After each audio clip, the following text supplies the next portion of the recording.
যখনই মানুষ কিছু পাওয়ার পরে আল্লাহ ভুলা যায়, তখনই কিন্তু আল্লাহ কাছের থেকে আইসা ডাকে আর বলে আমা কুনতা মা আম্মাহিনা, তুমি নিকৃষ্ট পানির ফোঁটা ছিলি না, তোকে রক্তে রূপান্তরিত কে করলো? মান জাআলাহু দামা, রক্তকে বানাইলো। একটু তো বাবার দরকার ছিল।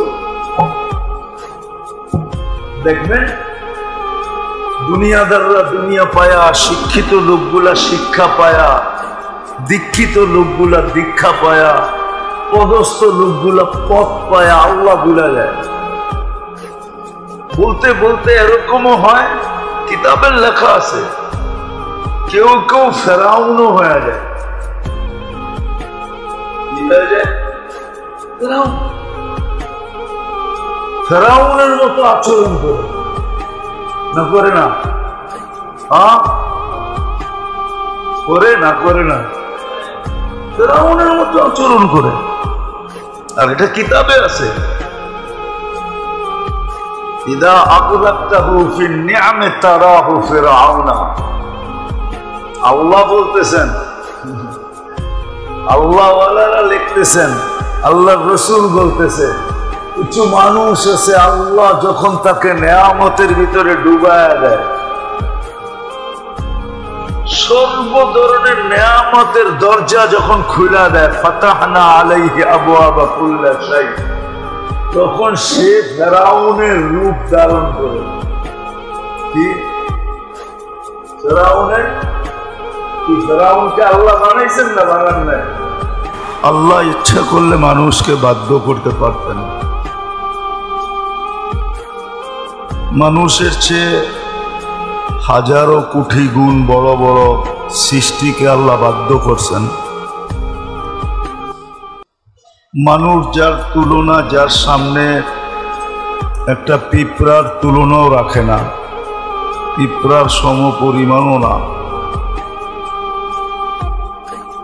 বড় বড় প্রাণীকে, বড় বড় সৃষ্টিকে আল্লাহ বাধ্য করছেন।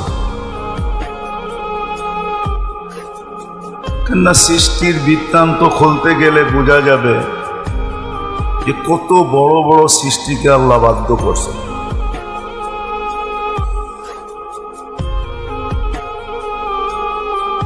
মুসা আলাইহিস সালাম কোন এক পর্বে আল্লাহকে জিজ্ঞাসা করছিলেন যে এই বিশাল বিশাল সৃষ্টি যদি আপনার বিরোধিতা করে কি করবেন? তো প্রতি উত্তরে ছিল যে ইন্নী খালাকতু মালাইকাতান, এক ফেরেশতা বানানো আছে, লাউ আমারতুহু আন ইয়াকুলা সামাওয়াতি ওয়াল আরদি ওয়া মা ফিহিন্না, আকাশ জমিন এর ভিতরে যত সৃষ্টি আছে সমগ্র সৃষ্টিকে যদি খাইতে বলি, লা আকালা বিলুকমা, এক লোকমা বানায় খায়া ফেলবে। এটাও কিন্তু আল্লাহর বাধ্য। জিবরিল আলাইহিস সালামের মতো ফেরেশতা 600 ডানা, লাউ কাশাফা ডানা হাইহি লাগাত্তাল মাশরিক ওয়াল মাগরিব, 2 ডানা প্রসারিত করলে 2 সীমান্ত ঢেকা যায়। রাসু ফাওকা সাবে সামাওয়াত, মাথা উঁচা করলে 7 আকাশের উপরে চলে যায়। রিজলুহু তাহতাস সারা, পাও প্রসারিত করলে বিলকুল নিচের স্তরে যে লেগে যায়। উনিও বাধ্য। আল্লাহ ইচ্ছা করলে মানুষকেও বাধ্য করতে পারতেন, কেননা মানুষ বড় দুর্বল। মানুষ বড় দুর্বল, বেশি সুখও সইতে পারে না, বেশি দুঃখও সইতে পারে না। বেশি সুখ হইল ক্ষতি, হঠাৎ যদি কেউ এরকম কিছু মিলা যায় তো ব্যালেন্স হারায় ফেলে। ব্যালেন্স কি হারায় ফেলে না?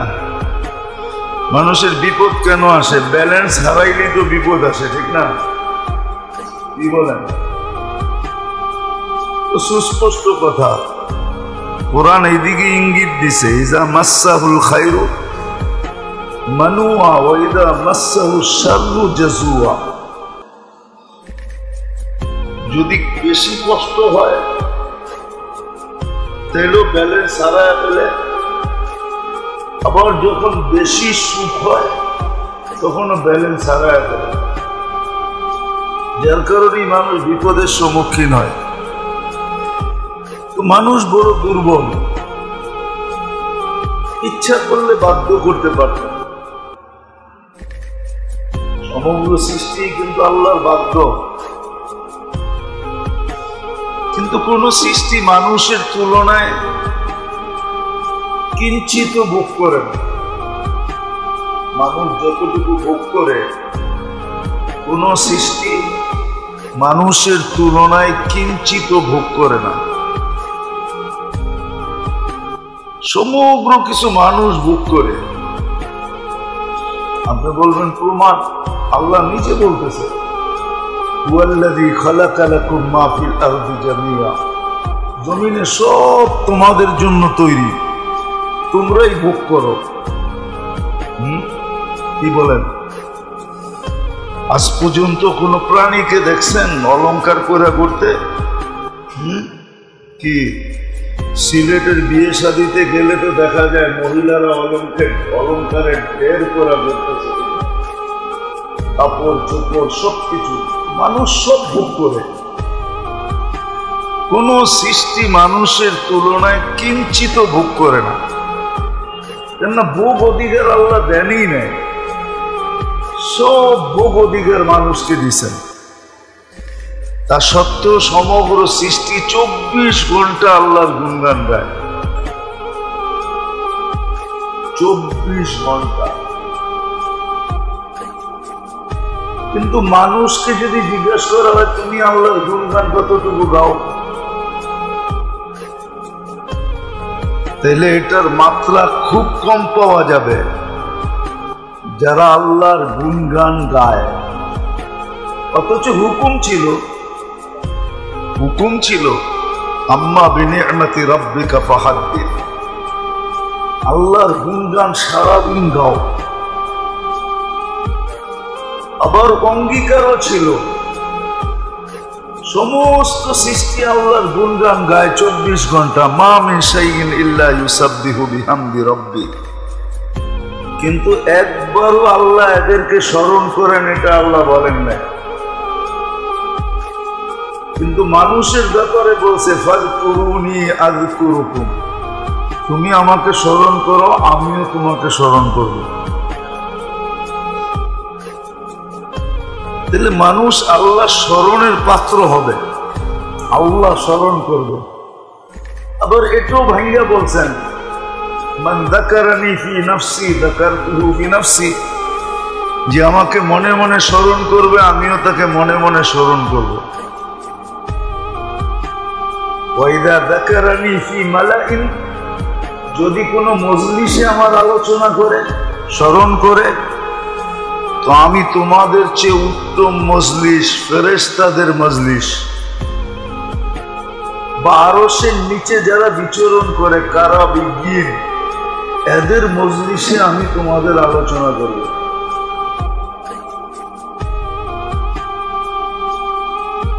বুঝানোর জন্য, একটা জিনিস বুঝানোর জন্য বলতেছি।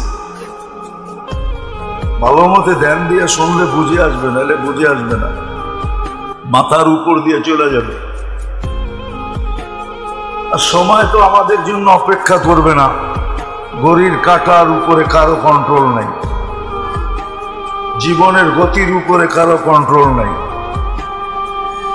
জীবনকে গতিরোধ করার কোনো মেশিন আসে না, সে তার গতিতে চলতে থাকবে, একদিন জীবন শেষ হয়ে যাবে,